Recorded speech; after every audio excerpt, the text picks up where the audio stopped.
Questo è un caligotto straordinario, si è scelta la trasparenza, la limpidezza, ovviamente fatto completamente a mano, quindi col piede attaccato a caldo, aperto a mano, e con, oltre all'arte sapiente della realizzazione del bicchiere, si è voluto unire un'altra arte che è quella della decorazione, rigorosamente fatta a mano. Caligotto in vetro di Murano, soffiato a bocca con l'applicazione del piede a mano. Viene poi decorato dai nostri artigiani decoratori con le effigie del campanile di San Marco e il simbolo di San Marco, il leone di San Marco.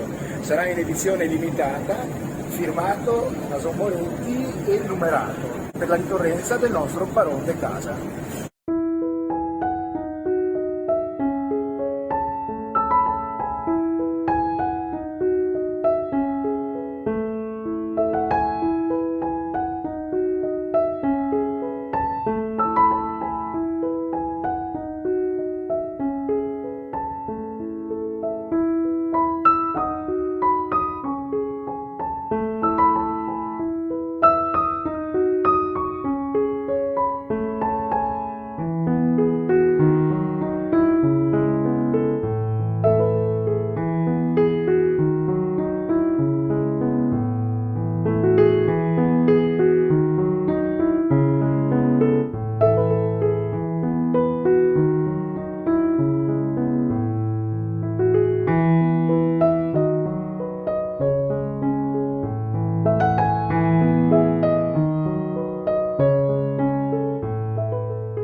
Sono Giovanni Spezzamonte e sono del laboratorio a Murano e la mia famiglia è di diverse generazioni a Murano e deriva da Bassano del Grappa.